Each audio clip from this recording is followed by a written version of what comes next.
Here we are again. Happy days. We are absolutely up and running now. Use the thing before I introduce even the show or who are we. But we had an absolute onslaught of people tagging and commenting and diving into the videos. And they were saying, "Man, we want this every week." So do you know what? I reached out to Lee and I said, any chance we could do this any week? And then he ripped through his diary and said, well, Paul, we can do it this time.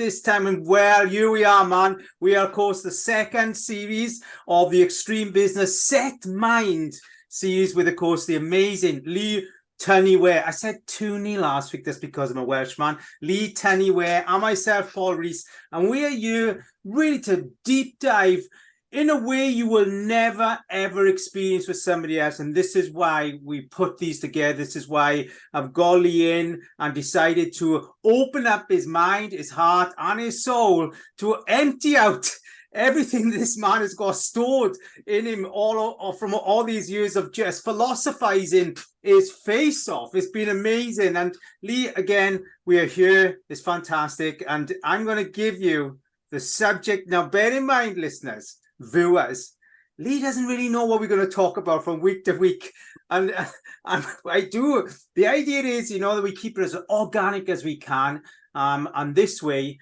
what I love about this way is this is when Lee is at his absolute best. Lee loves being.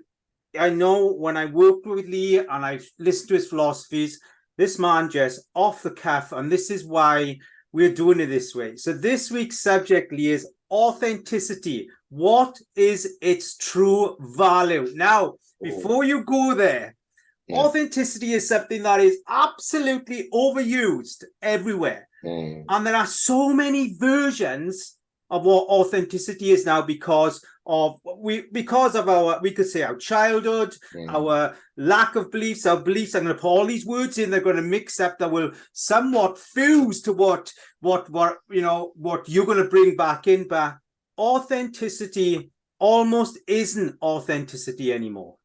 Oh, man. That's a good point. I suppose, what is it? Value was the question. Authenticity, what is its value? What is its true value? Its true value. Yeah, well, I suppose, and that can, to be real, that can mean something to all of us. To be authentic is, what does it mean to the person? So I suppose its value, especially nowadays, are we talking about, I think, because there's two areas, business or professional, as in business and professional, or life and personal. Yeah, do they overlap? Personal, I think they do. Why would you be any different in business than you are in life? Or a dad, you're authentic as a dad. So would that be the same for yourself? Because what I see from you, Lee, is that you have this one direction with authenticity, and you have a depth to it. Do you think that some people, they want to be authentic, but they just don't know where that sits in themselves? And there's the inside and the outside of authenticity, because logically the inside should match the communication. Yeah. What I say today, and bear in mind, we all use the word grow, but in my world, plants grow, trees grow, kids grow till they're adults. Once you're an adult, you're growing, so in the grow scenario, as in, for example, I say something today, and a month from now I might have learned something different.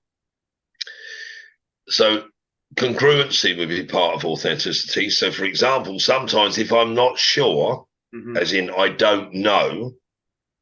Yeah. So when I mean by I don't know something, the same way I know my own name, the same way I know the sun will come up tomorrow, the same way I know I'm going to draw my next breath. To me, that's the truth. It's a knowing. Wow. So if I don't know something, then I'll say this is where I am with it. To me, that's being authentic. I'm not implying I'm an expert, but to me, authenticity, this is what I know to be true. That no human wants to be lied to or tricked. However, many of us medicate ourselves in life and in business, and we hide behind a mask. So we show up the way we think or imagine other people want us to show up. That isn't authentic. And the compound consequences of that is they may say, or you might have heard people say, I can't believe you said that. I can't believe. Why? Well, that really hurt me. Well, fair enough. I never knew that was going to hurt. Sure, you'd have enough common sense to know that would hurt me.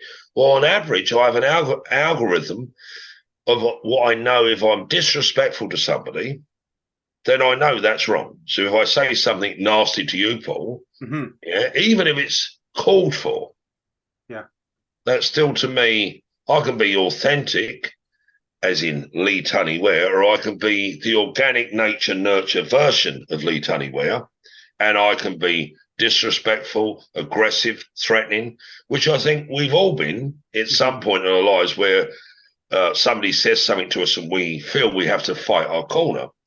The world I live in now, and now I've grown, is authenticity on the inside is whatever's said outside of me is noise. I don't mean disrespectful of that, as in I don't listen to people. Whatever's said outside is outside. If I allow it in and that reacts and I respond to it, I'm no longer authentic. I'm being controlled by what's been said to me, even though they're not controlling. They're not deliberately doing it, but there's the algorithm, as in what Paul says should affect me or not affect me. However, if I have an authentic relationship with Paul, I should not be in fear or doubt of saying anything to Paul or Paul to me, which means when Paul speaks to me, you, Paul, it's not noise, because I've got that authentic relationship. I know if Paul says something, even if I don't like it, I know the character of Paul, you, is authentic. Oh, wow. I see that. And now because of that, it's not noise to me. If it's somebody that says something to me, because when people speak, they're either speaking like we are now. There's no agenda to this. We know that obviously people want to listen to it, and it should be insightful. And in some areas, they should be able to imply it in their life or their business. It isn't derogatory to say that I know better than anybody else, but I do know this, the truth, that other humans want to speak to the real human. Wow. They don't want to speak to a facade, as I call it, movie set communication and interaction. I don't want to speak to actors or actresses or whatever the right terminology is in the world today. I don't want to speak to people that put on an act and say all the right things. You could take it into the marketplace, that in a sense we survey the market, look at the demographics, psychographics. Demographics as in age, money, income, or location, as in where their postcode, zip code, air code.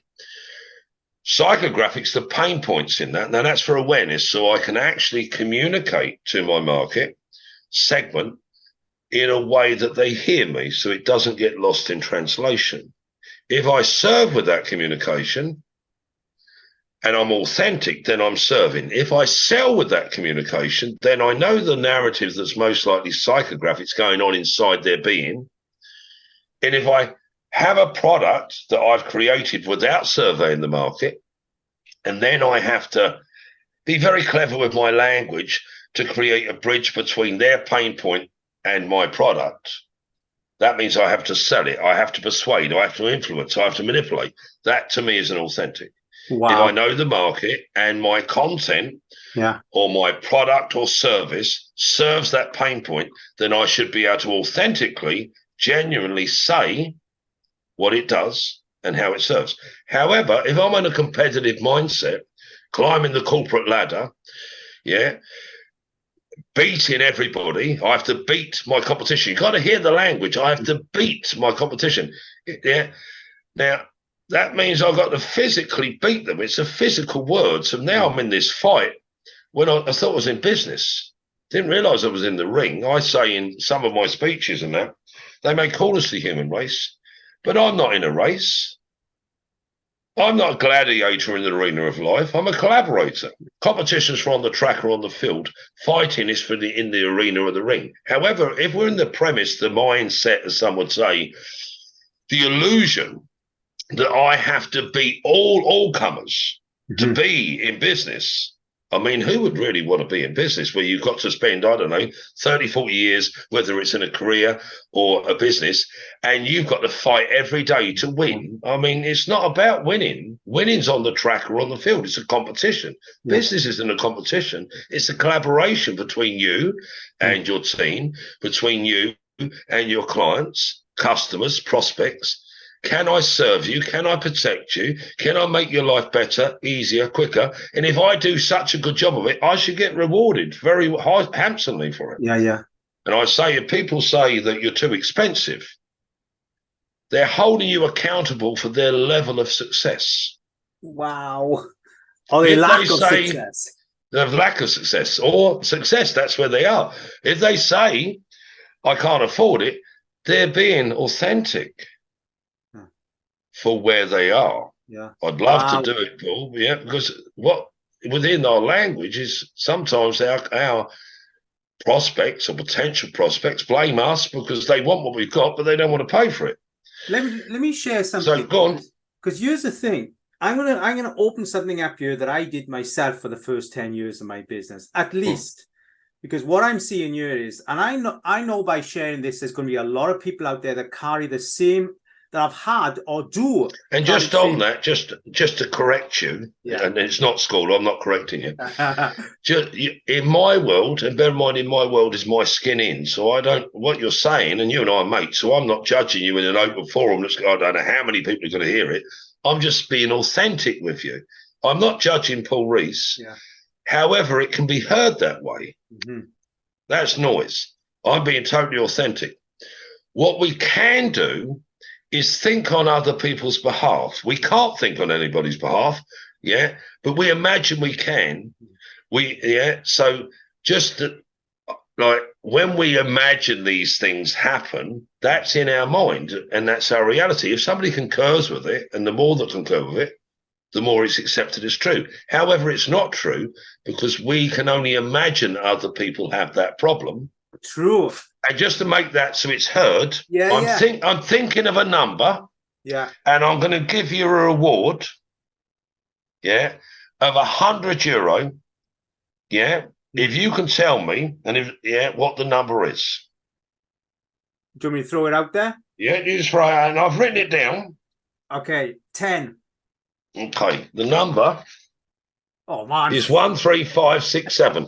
Now, 10 offered that, so you were like a fair chunk out. Now, bear in mind, the first time's only a practice, Paul.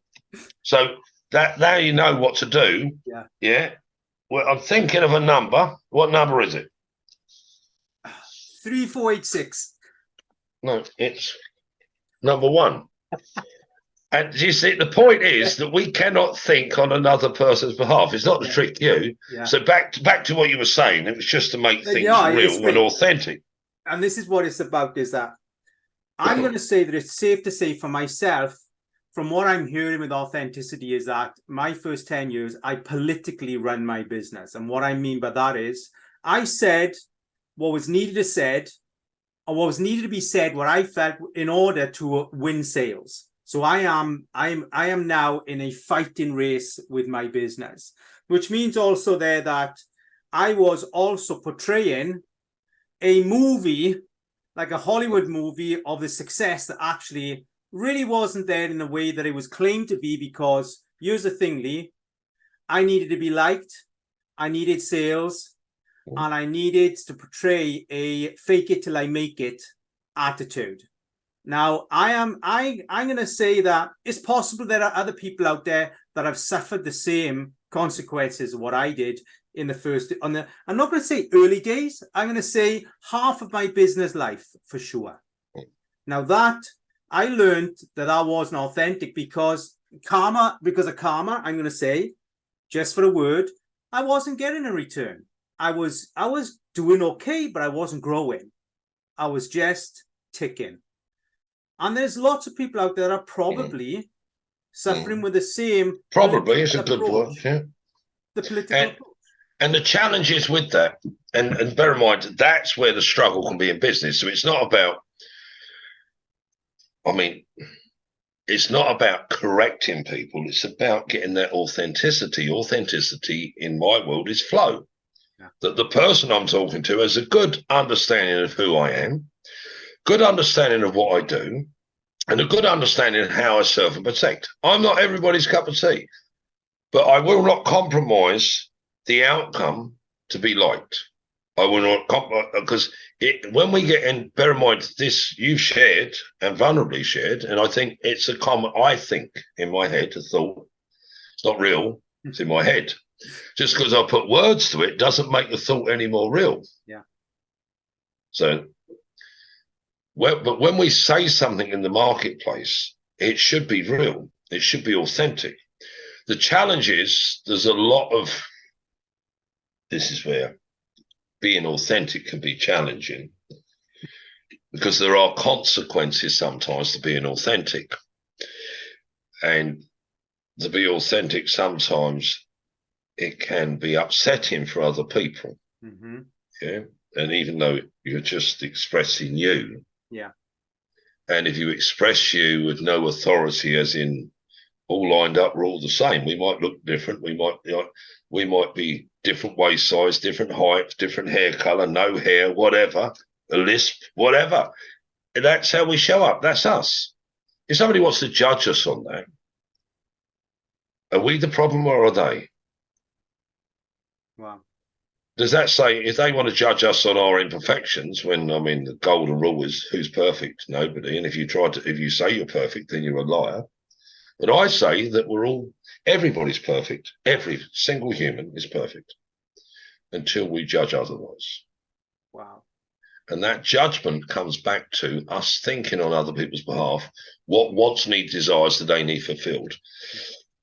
The challenges with it is there's no certainty or safety for both sides. Even though you've made the sale, you've got the money, in a roundabout way, you're sold out. And we have to fake it till we make it. Now, internally, that could be quite, for the well-being of the human, well-being being mind, body, spirit, how does that serve them? That if we have to...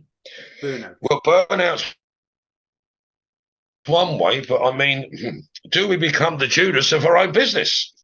Because that's really, I mean, I know when we take it there. So authenticity, when we bring it back to the marketplace, if somebody says they can do that, how true is their word? Now, you can get social proof and you can get testimonials, which are great, and I always recommend them and endorse them, because that enables the client or the potential client, prospect, to do their due diligence. Is this person for me? They mightn't be for you. Their outcome might be for you, but their personality might. And sometimes when we want to grow, develop, expand, scale, whatever the language, is we're going to have to change. But if we're in a movie set communication, saying all the right things, doing all the right things, then outside of you, the person's got a facade persona of you, a facade avatar. And I mean, if you take that into relationships, whether that's with father and daughter, husband and wife, partner and whatever, combination, wife and husband, wife and son and daughter, if we're always putting this act up, then how do they know if we're authentic at all? Yeah. And I mean, in a relationship, it can be, we can keep our feelings to ourselves. There's nothing wrong with sharing feelings. Sharing judgments with those feelings, you always do this to me. Do is an action word. So do is physical. So if I've only spoken, I've done nothing. But because words are heard, they're perceived as real. And because they're perceived as real, they're felt as physical. But they're not actually physical. They're just sounds. So if somebody's actually done something to you, it means they've actually touched you in some way, or deliberately, intentionally gone out of their way to change your future. When we take that into business, whatever we say should be on the record, whether that be recording, in the sales page, whatever, and everything on that page should be a true representation of you. Now, if you don't know how to represent yourself to your demographic, then you need to research your client avatar better and their psychographics, their needs, their desires. Once you know that, we've moved from a bricks and mortar world to a click and order world. And too much of a hybrid has been done between bricks and mortar communication and hybrid communication. Mm-hmm. So we look at the names online like ClickFunnels or different things like that. Nothing wrong with them. Phenomenal success.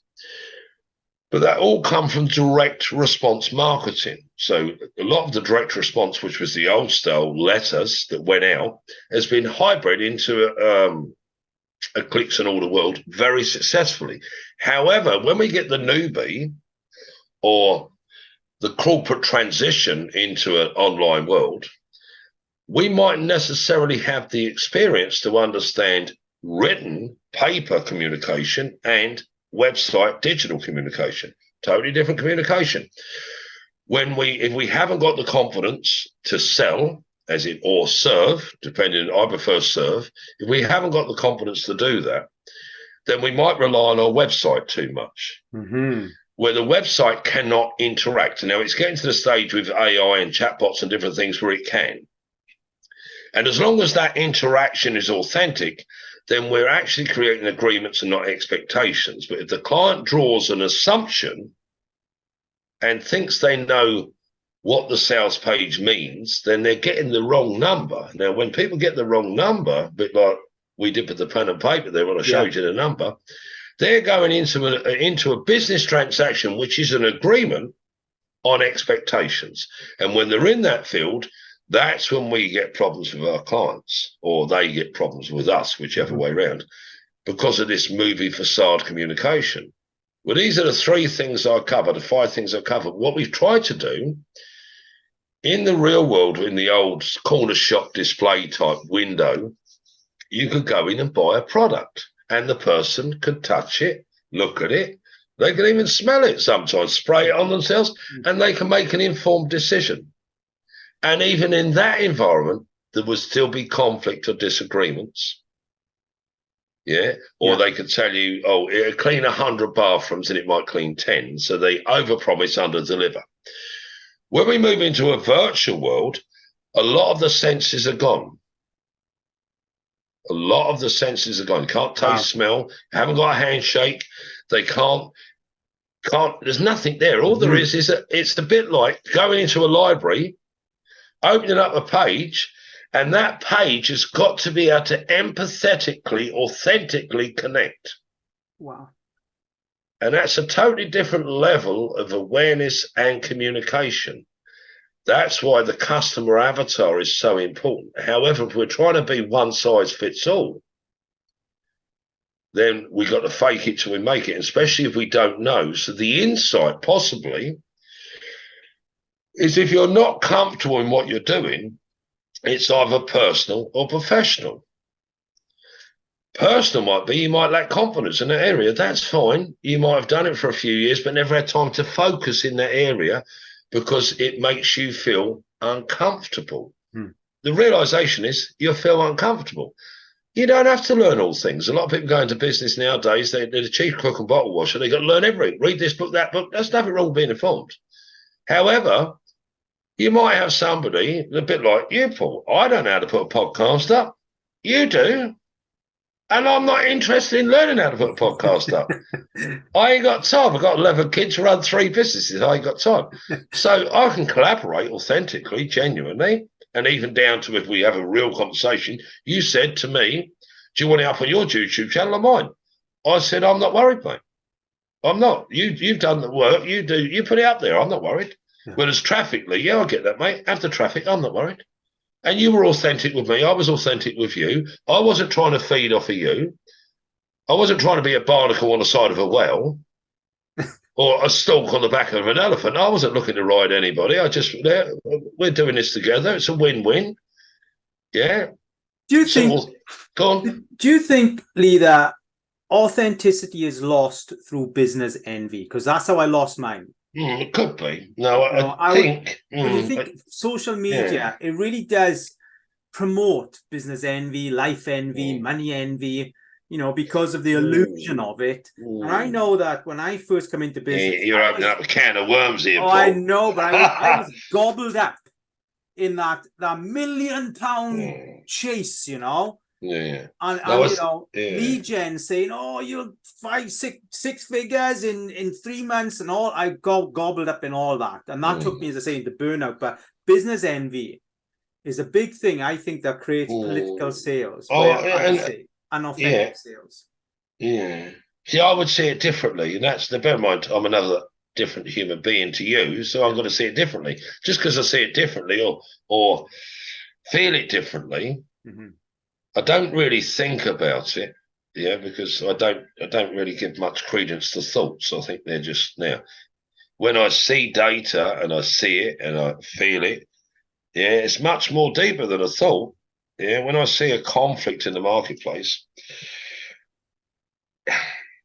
what we see on social media sometimes isn't necessarily what we see on social media. We appear that we're, in a sense, in this battle or whatever. But imagine it a different way. That the people are putting this stuff out there are actually having a trauma of response. Wow. That whatever we express about another section of the market, or whether that be color, race, size, business, whatever we express to devalue another entity, that's competition, that's division, that's conflict. In that world, there's always going to be sides. That's a bit like you're the Don King, of like the prize fighting business world. And whoever comes up with the opposing view now, but that's drama. People like drama. I mean, you can see all the soaps that's out there. Yeah, people like drama. But if you like drama, watch it on the telly. If you really like to feel drama, go and join an amateur dramatic society. If you want business, business is not drama because it's not personal, it's professional. So in business, it's clear, precise communication. You can have somebody say, well, I thought this, I believe this. Yeah, that's an assumption. Never go into a business communication on an assumption. If you have an assumption, then you communicate that. Well, why didn't you say that? Well, I didn't like to hurt your feelings. My feelings have no place in business.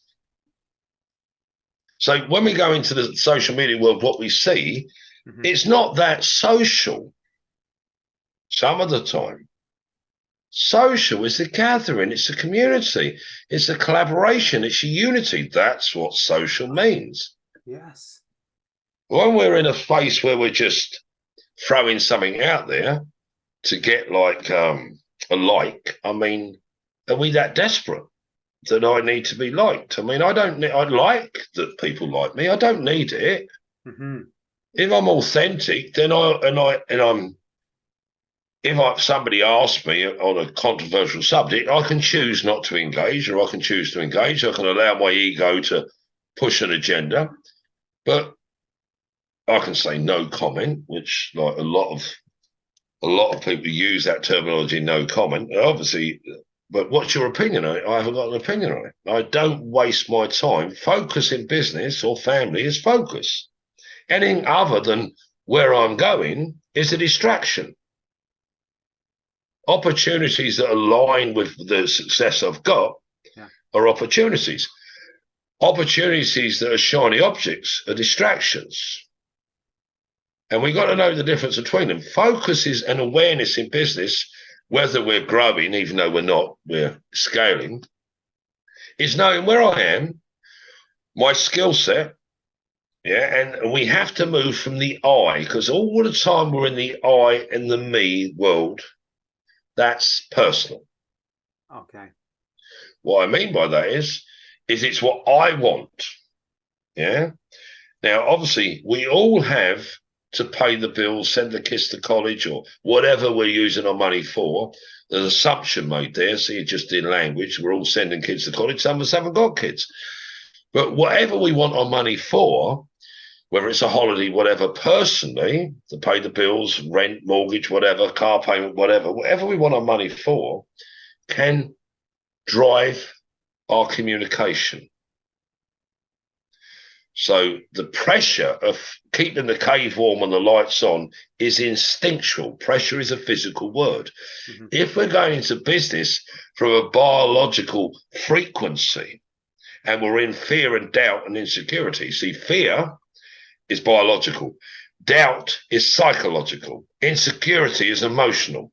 So if we're going into creating our business from, well, I've got to pay the bill, the pressure's on me this week. Well, pressure is a physical word. I just don't know what to do. That's a psychological term. And when you don't know something, learn it or go to somebody that knows it. Because you do have to, for you to earn, because that's what business is for, mm-hmm. for you to have a profit, authentically, genuine, sincerely, honorably, you're earning. What a lot of people keep doing is put a spell, and I'm dyslexic, yeah, but I do know how to spell learning, I think. Learning. Is that right? Learning. Yes, I'm dyslexic also. Right. So right. That's learning. What you have to do in business, you have to rub out and spell learning this way. Earning. You have to rub out the L in business. Wow. Because if you're all the time learning, you can't be earning because you're going to use the L as your insecurity, your doubt, and your block.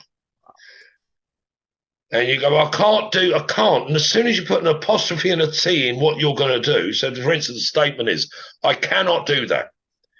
If I rub out the apostrophe and the T, I can do that. Mm-hmm. I cannot do that. I cannot. So you got to watch the knots and the apostrophe. I can't do that, or I can do that. Is that all the difference is the apostrophe and the T? But do you have to have, as you say, the right authenticity in yourself to be able to switch that over then? And that's a good question, because that comes back to the social media part. If we're caught up in the drama, if we're allowing what we see to prefix what we think, then we're not thinking. We're buying into what I call swarm thinking, flock thinking.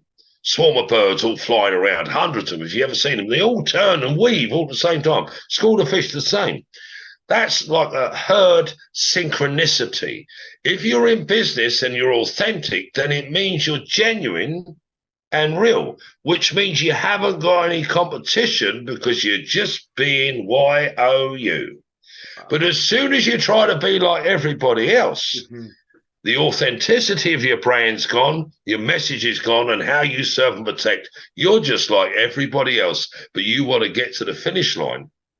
And I don't like to compete. Well able to compete if it's in the arena, second down black belt, I'm well able to look after myself, yeah? So, and you can hear that in the arrogant way. I just liked karate. Mm-hmm. 4 of my kids have fought for their country in international karate. So the point is, I know how to fight. I don't want to fight. Karate wasn't about fighting. I know how to defend myself. But in business, I don't need to defend myself. Who from? In business, I don't want to fight. Fighting's for in the arena or the ring, on the battlefield.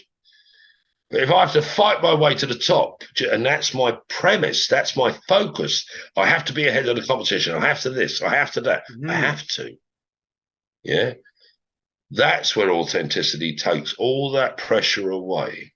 Because if I have my superpower, yeah, my USP, my unique superpower, not my unique selling proposition, USP, my unique superpower, if I am authentic and I know my expertise beyond my organic self, what is it I do? Who is it I serve? Who do I serve the best? What's my unique take on it? If I know those things, and that's me, deep diving me, if I know those things, and then I know how to put language on that, authentic, genuine, sincere language, not salesmanship or saleswomanship, just not generic language, genuine language. And I know the pain point I solve. And bear in mind, if I'm too quick, yeah, then it's unbelievable. If I'm too slow, then it's not realistic. So some people sell on quality or time or price. So if I'm going to Disney, and I'm in the queue, I might buy the fast pass. Okay. That means I'm now buying on time. I want to save time. And how much time was an hour to the ride? How much that fast pass? It's $60. Okay. How many rides can I go? Oh, you can get on all the rides. But if they sell everybody the fast pass, then they need the super fast pass. Yeah. Ryanair, yeah, they do it with check-in, like with the priority boarding. But priority boarding, and it's very clever that priority boarding, what market and what messaging, yeah, it's a choice. Do you want it now? I'm happy to wait. I'm not worried. I'm in no rush. Now, Ryanair isn't a business flight, but a lot of people use coach, as in like Ryanair, on business flights. So they might want time to get on board and start working on their paperwork. So that time might be relevant to them. They might want time, they might have been on their feet all hours. So they have paid the extra premium.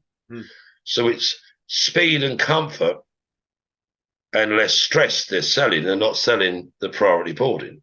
Okay. And then the way we showcase it. So if my marketplace, when we put images on our website authentically, yeah, is who's our avatar? If I better serve men in their 50s than in their 40s, or women in their 40s, whatever, then what images should I have on my website if I'm showing the demographic, the picture of the demographic? If my pain point is I'm serving men in their 50s, to earn more money, and one of the things that their priority is to serve their family, then I should have an image of a man in his 50s with a family on the website. So not only they're reading the right words, they're also seeing the right images that match with them, because now they feel at home. And as long as I'm not just doing the politician movie set communication, well, I know the pain points in the market are this, I'll say anything, vote me in. And a lot of people sell their products and wares that way, where authenticity, honesty is a superpower. If you're not authentic, now business and personal, might be certain things you don't like personally. You might like pepperoni pizza. Don't go telling the marketplace you like pepperoni pizza when you don't, because that's lying. And when actions don't match words, that's manipulation. So what I mean by that is a lot of us would say, well, I eat beetroot and I don't, and I eat pepperoni and I don't. We can hear it in food. But when we go to the marketplace and we say, I can do this and I can do that and I can do the other, and hope they don't ask, because if we don't have it on a website, they might think I'm not capable. And they might think I'm inferior and that my competition, when we go there, that's a trauma. Wow. You're thinking on their behalf and doubting yourself. Well, if you've got your message right, and if you don't know your message, the awareness is you don't know your message. So the question is, how do I get my message right? Brilliant. Now we know the problem you need to solve. What's next after that? Well, how do you mean what's next then? Well, why do you want your message right? So some people say, I want more confidence. So there's a confidence niche out there. You think, and that would be the general messaging in the market. I want more confidence. Why do you want more confidence? Well, I just want to be more confident. All right. Why? It's because all I want to know is now, is it a personal or professional niche? Personal niche is where they're going to pay for you out their wages. So now you're a spend. A professional niche is where they're going to pay for you out of their budget, which a corporation spends, which means you're not a spend, you're an investment. So the point where it comes into confidence, if somebody said to me, well, I want more confidence because I want to make more sales. Oh, now I know we're in a business niche. So it's not that you want more confidence, it's that you want more sales. But you perceive, believe, expect, and understand and assess yourself that you need more confidence to make more sales. Which means the problem isn't confidence. The problem is either the ability, or I don't feel comfortable. Oh, so you don't feel. So it's a feeling that's getting in the way. And feeling comfortable is a physical feeling. So it's not an emotional niche you're in, but the client themselves don't even know that if they're uncomfortable, that's a biological frequency. If they're like not happy selling, That's emotional. If they're not excited by selling, that's their chi energy, their spirit. If they don't, I don't understand, it doesn't make sense to me, that's a psychological. Well, I just can't see it. That's a right brain. And people aren't, I don't think, in my head, I don't think it, which means really I think it. Okay. Yeah. In my head, I think that people are judging themselves or the marketplace wrong. I don't know what's in their head, but from all the conversations and the people I've worked with, they assess themselves wrongly. The last bit I'm going to leave it with this to come back to you is the sentences we write and speak are the sentences we create on our future success, whether that be in life or business. For example, if I went into any town or city, any normal everyday town or city, and I started breaking wing mirrors off of cars, throwing dustbins through windows, the police or guards or whatever they're called in their country would come and arrest me, take me to jail, and then at some point put me before a magistrate or a judge. The law enforcement officer would express to the judge what I did, the actions I did. And the judge would reason it and then make a judgment and then give a sentence. The sentence he or she would give would control my future in some way or punish my future in some way. That could be a fine, which means now I've got to work a bit. It could be community service. It could be imprisonment, where my biology is controlled. Okay. Right. So now with that was a pre-frame, a prefix to what I'm going to say next. Have you heard the term abracadabra? Yes. Right. And many would see it in the magic of life, yeah? As in abracadabra and a bunny comes out of a hat, yeah? And a lot of people just think it's made up language. It's actually ancient Aramaic. And as close to translation, it means to speak into existence. Really? Yeah. Wow. Now, you have to be very careful with the word sentence because it can be written, it can be spoken, or it can be given to control you. All three control your future. So if you're not authentic in what you express, you have spoken a sentence that will control your future or someone else's. Because every sentence we write, speak, text, email, whatever, you are creating a stimulus and other people will react or respond to it. So if you're authentic, we can express on my behalf, I'm not happy about this, Paul, I can express that. But if I put judgment with that, I can say how I feel. If I hold you responsible for how I feel, then I've given my power away. I can say, I can look at it and think, well, Paul said that and made me unhappy or made me feel threatened. Was Paul being threatening or was that my trigger? Something. Now, when that comes into the marketplace or into communication with our partner or our child, if we don't recognize our triggers and all we do is blame and judge and speak a sentence, then that's denial, that's deflection. And if we are prone to doing that in our personal lives, don't expect any different in our business lives. Oh, that client's a nightmare to work with. Oh, your communication needs work. Do you know what they expected from me? They expected this. Oh, you never navigated a clear outline of agreement where they knew what they were going to get. Well, no, I thought they knew what they paid for. They knew exactly what to expect. Oh, well, that was the problem. You ran your business on expectations. They're for personal world. They're not for the business world. Yeah. So, wow. Well, let me one more thing before we finish up here.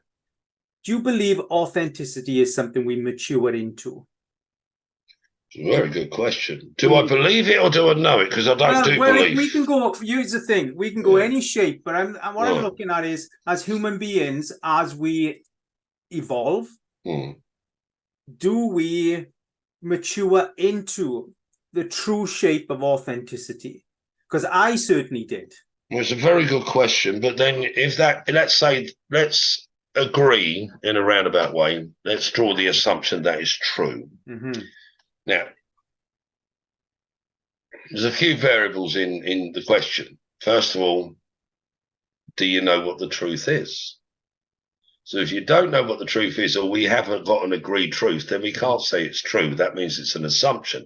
If it's an assumption, then we don't know, which means we can only basically imagine. Yeah. So first of all, do I believe, that in a sense we grow into authenticity? I don't believe in the first place. In what I mean by that is inside me, I don't process emotionally or psychologically or in any form or shape in my being on belief. Because beliefs are the barriers to the truth. Beliefs are the consequences of us not knowing the truth. If beliefs were true, they would be called the truth, but in fact, they're called beliefs. So I don't give any credence to beliefs, because internally, externally, beliefs are for the external world and for present to future. So the question you've asked me in my world is, do I believe, as in inside me where belief comes from, that we grow into authenticity? I think when we are aware, how awareness, not awareness like as in where you ever worked somewhere and somebody's looking over your shoulder and you're aware they're there. Yeah. That's a very uncomfortable awareness. What I mean by awareness is each one of us is a stimulus for another.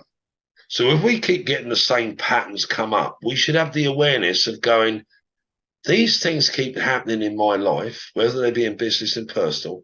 There's a common denominator here, me.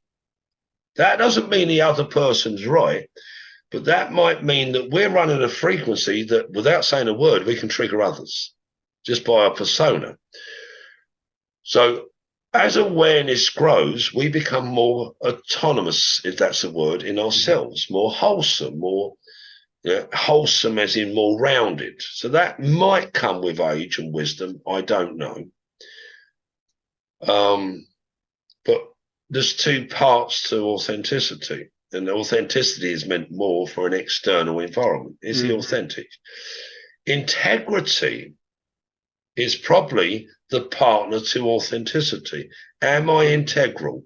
Are my thoughts, as in my left brain, and my imagination, my visualization, my right brain, attuned and in line, in harmony with my heart, and in harmony with my guts, and in harmony with my spirit?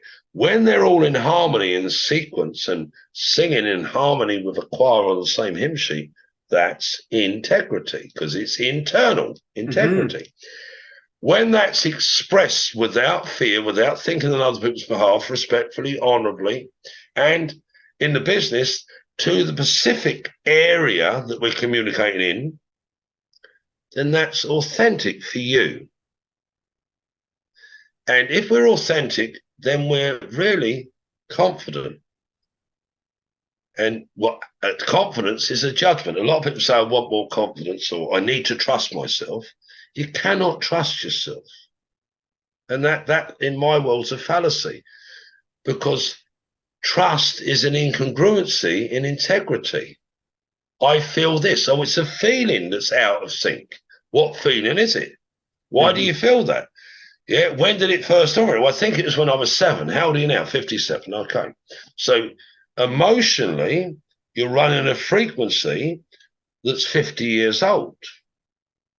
Wow. So authenticity as well is being present within this timeline, not allowing emotions that we haven't passed our past. So I've said it before. If you eat a sandwich, it goes through your system in a certain amount of time. The good things are took out of it, the bad things go in the waste. You flush it.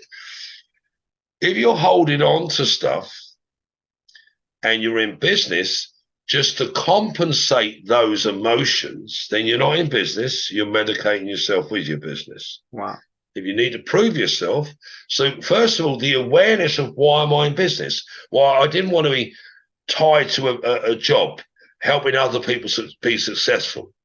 So you valued yourself and you wanted to go, yeah, well, I think my last boss was toxic. All right. Why? Because that's the point. When we make that judgment, is it so Or is it that we're now blaming and shaming somebody else in our own autonomy to excuse ourselves for our lack of awareness? Yeah. So when we bring it into, do we develop and grow, or into authenticity, I think, don't know this, I think there's so many variables to it. So let's take it back to the beginning, say when we're growing as a child.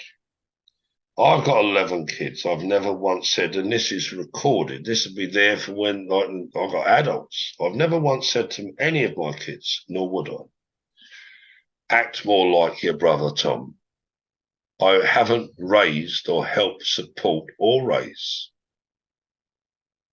young people to be actors or actresses. I've never once asked them to act. I've asked them to be sincere. Mm-hmm. I've told them they breathe for them, they think for them, they decide for them. Everything they do will come from them. Even if another human doesn't know it, they do. So don't show up in the world to please me. Show up in the world to please you, but don't take from another. The point of that is the right values and principles as well as awareness to realize that if I hit my toe off the end of the bed, it's going to hurt. Excuse me, but that also means that Paul hits his toe off the end of the bed, it's going to hurt him as well. So if I only care about me, yeah, Paul will knock his toe all he likes. Yeah. You're not like a silly fool. You think you've watched where you go. Mate, you ever knocked your toe off the end of the bed, Lee? No, I'm smart, mate. I'm not like you. And that's how we go through life. Like, we deny what happened to us. Yeah, I've done it the other week, mate. And I thought, I mean, there's no shame in it. But when we hide who we are and make ourselves out to be something we're not, the longer we do that for, that is what stops us from being authentic.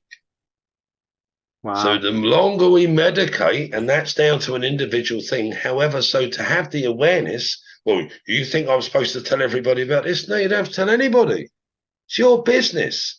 Your personal business has nothing to do with business. What if they knew I'd done this when I was 6?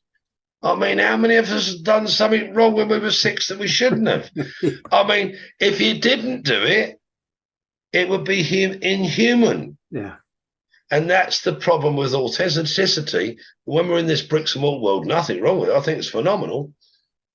But the value and sort of joining the two questions together in the marketplace now, especially with AI and different things like that, nothing against AI, I think absolutely phenomenal. I use apps not to write stuff, to dictate into it, and I talk and it types. I can't spell. New world to me.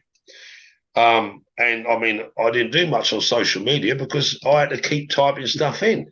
I talk to Google Docs all the time. I drive to see my mum and I've got Google Docs on and I'm writing documents while I drive. Mm-hmm. And it types it up. At the other end, it's in the office. Ros can take it down, tidy it up. If there's a couple of questions on it, she'll say to me, she'll message me on audio message on WhatsApp, paragraph 3, you said this. I don't think that's what you meant to say. If so, can you clarify? So then I'll audio back, yeah, and it's all done. When I go back to the office, I've got like sometimes a 20-page report done while I'm driving. I couldn't do that. But the value in the marketplace with AI and technologies, and the reason I said that, I'm not disrespecting AI or any technology, absolutely phenomenal. But authenticity now is going to have a premium value. Wow. In the next 3 or 4 years, and I mean more so now, nothing wrong with using AI or any technology. But if you can show up in the real world as your true self, whether they like you or they don't, I mean, you listen and look online, the ones that stand out, you might like them, but they're standing out and they're not competing because there's nobody like them. So let me take it into a nutshell. Iconic names in history in a bricks and mortar world without social media. Martin Luther King, JFK, Abraham Lincoln, Gandhi, Florence Nightingale, Mother Teresa, all names you know. They never had a marketing campaign. Martin Luther King put 250,000 people on the steps without a newspaper ad, just through viral marketing without any platform. Why? Because he was real. But he was pushing against what was in the marketplace, as in the culture and the disrespect. And I'm utilising one of my heroes. I think the bloke absolutely phenomenal, even with language. I have a dream, not I have a plan, not I have a system, I have a dream. He used inside language to explain something in the external world. Yeah. It's an iconic speech, very, very clever speech. The point of it, though, he meant every word. And because he meant every word, they felt it. If you mean what you're saying, you're not mean with what you say. Wow. That's the difference. If you mean what you say and not mean with what you say. Yeah. And if you've got it wrong, don't beat yourself up. Don't go, oh, I'm stupid. I've all my website, this and all. Oh, don't go into drama, because that's going to be your armor. It's going to block you. Yeah. And you're going to end up having the karma of that then. Just recognise it. Nothing wrong. Where you are is where you are. Don't go back and start beating yourself up. What can you do about it? Yeah, well, I don't know how to do it. That's fine. But then go to somebody. Well, I've asked my friend John. Has John got any experience in it? But no. Why would you ask John then? You want your car serviced? Go to the mechanic. Don't ask the painter and decorator or plumber to service your car. Well, it's a brake pipe, Lee. I'm going to get the plumber to do it. Yeah, he deals with water pipes. He deals with brake pipes. Two different things. There are similarities. I can't say the word properly.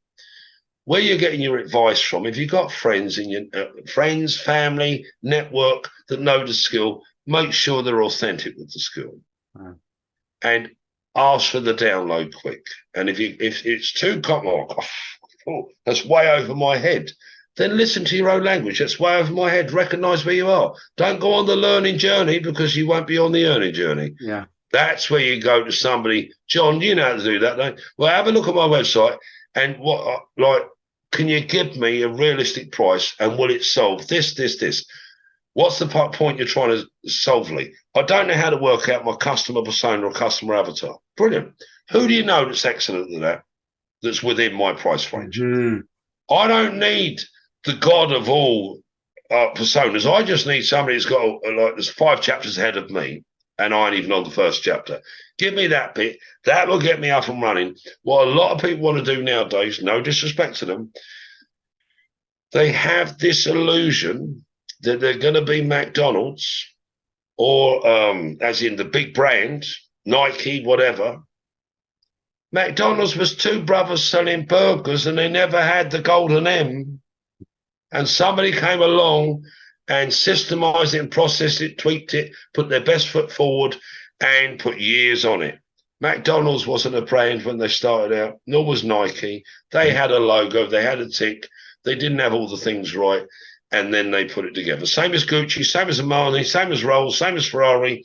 I mean, the best I ever saw, and it was on a film, was Lamborghini. And I can't remember I'm paraphrasing now. And Lamborghini was a tractor maker. Yeah, I mean, some would say the arrogance of it, but he weren't arrogant. He just knew, and he approached Ferrari beforehand and said to him about what to collaborate. Ferrari wasn't interested. So you can see the film, yeah, but I can't even remember the name of it. I think it's called Lamborghini. Yeah.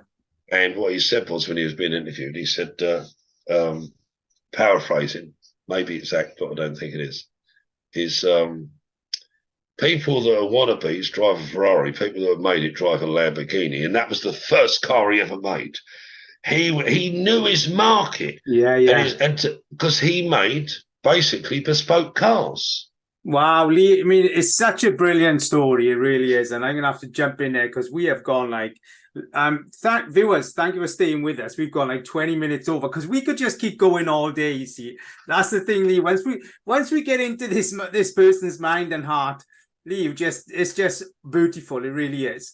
But we're gonna call it there. Is there anything you want to tie in before we finish up there, Lee? Well, I think a self-audit, just an exercise, so it's not just hot air, a self-audit. Yeah, whether that be and both. If you really want to put it on steroids, personal audit, self-audit, so you get awareness. Relationship audit with the people. At least start with the ones, your son, your daughter, your husband, your partner, whatever way, and just score. Just write down 10 questions. Yeah.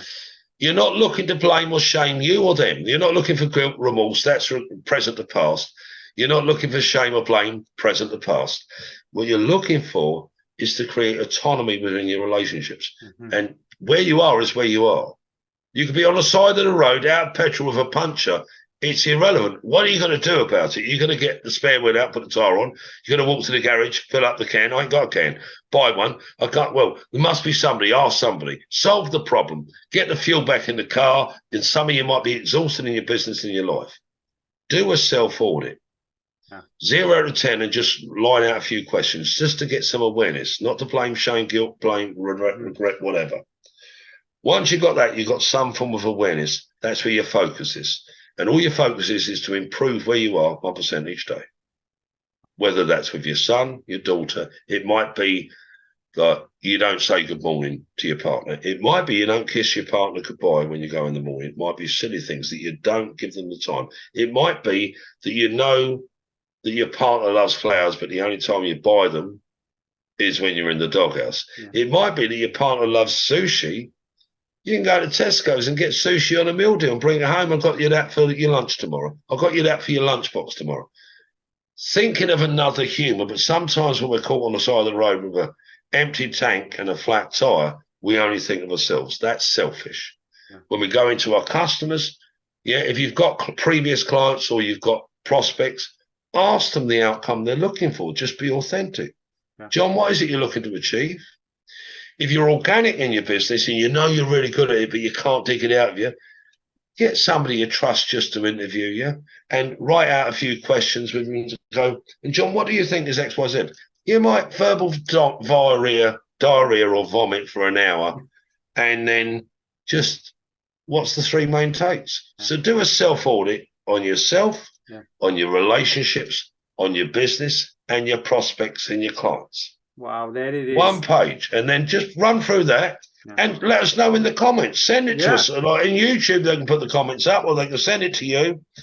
And it's not to check in on you. We're here to serve. Yeah, absolutely. And there'll be an email address, of course, we can get hold of Lee and myself. Here we are. It's been an absolutely mind-blowing, mind-stretching series again, Lee. I love them. And here we are today, of course, was authenticity. What's its true value? We really did get that in here today. So guys, we're going to catch you, of course, this time next week. So keep looking for this series. We're in for the long haul, that's for sure. Lee has dedicated this time with myself to be able to get this out there for you. This is free. There's no cost to it. I mean, how great is that? We get something free in life. It's fantastic. Lee, thank you again for your time. Thank you, my friend. Thank you. It's been and thank you to the listeners. I mean, otherwise it's just us 2 lonely souls here, Paul. It is amazing. And I get butterflies and I get nervous. I got all these things before I come on, because I know I'm diving into areas of such a level that I've never heard in my life. It's been beautiful. So we're going to cut it there because we are way over. Viewers, listeners, thank you for sticking with us. We'll catch you this time next week. So I'm going to say bye for now.